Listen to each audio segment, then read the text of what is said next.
I found these bandanas from Walmart. The brand is Time and True. They measure about 21 by 21 inches and they were $1.97 each. And I'm going to be using 5 of them.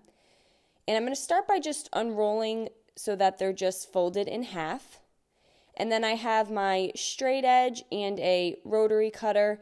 And I'm going to cut from the top left corner to the bottom center of the bandana, leaving the 2 pieces together. And I'm going to go on the right side and do the same thing.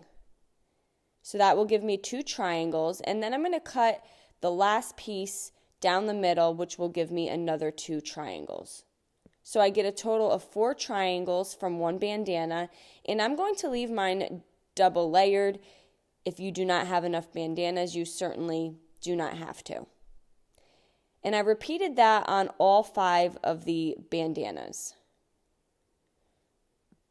So again, I just want to get a total of 4 triangles cut out of the one bandana.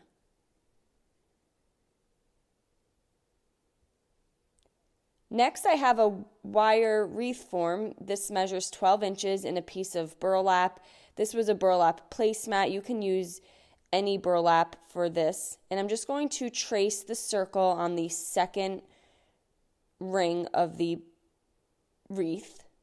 And then I'm going to cut that out.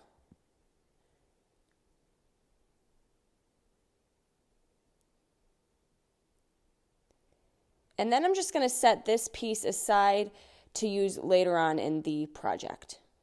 I'm going to be using a 12-inch wreath form from the Dollar Tree, and I'm going to take my first piece that we had cut into the triangle, and taking the left and right bottom corners, I'm just going to scrunch it into the center, leaving the top of the triangle a point. And then I'm going to take one of my small zip ties and I'm going to attach it to the inner ring on the wreath form and just pull that tight. Now I'm going to place it so when I pull the zip tie to attach it to the wreath form, the extra is on the back side. And I'm going to do this to all of my pieces.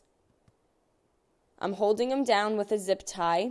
And you want to get them close to each other so there's no holes or gaps. And again, the zip tie will go right around the inner ring of the wreath form.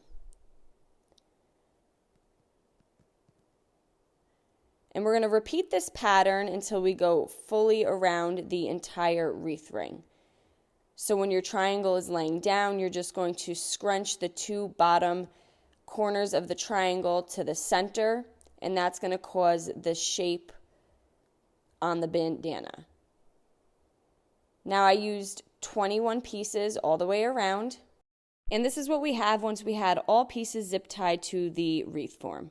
I'm going to set that aside, and I have a smaller wreath form. This is 8 inches, and I'm going to glue the burlap we cut previously in the video around the wreath form. So right now I have the wreath form laying in the center, and I'm just using my hot glue to wrap the burlap around the entire thing. Then I'm going to take more hot glue, and I'm just going to go around kind of where the zip ties fall on the wreath, and I'm going to lay that right in the center. And I'm going to hold that down with the hot glue.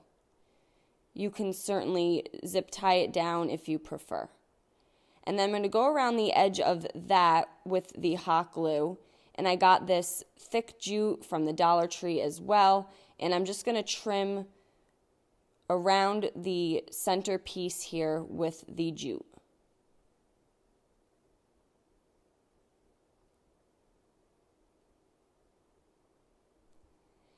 Now I did use a little hot glue to glue some of the bandana pieces at the top together. I only did this on a few of them just so when it hangs they don't flop all over. Then I just have a Sharpie marker that I'm going through and just adding the black dots to the center of the burlap here. And to finish this off, I have this spring pick that I got from Michael's. It's a bumblebee. I'm just going to cut the metal rod off the bottom, and I'm going to use my hot glue to adhere this to the bottom right side of the sunflower. And there we go. Now we have this very easy sunflower bandana wreath. I hope you guys enjoyed this video. Paint products, tissue paper transfers, and mesh stencils can all be found on our webpage at chalkitupfancy.com. And don't forget, you can also check out other tutorials on our webpage as well. Have a great day.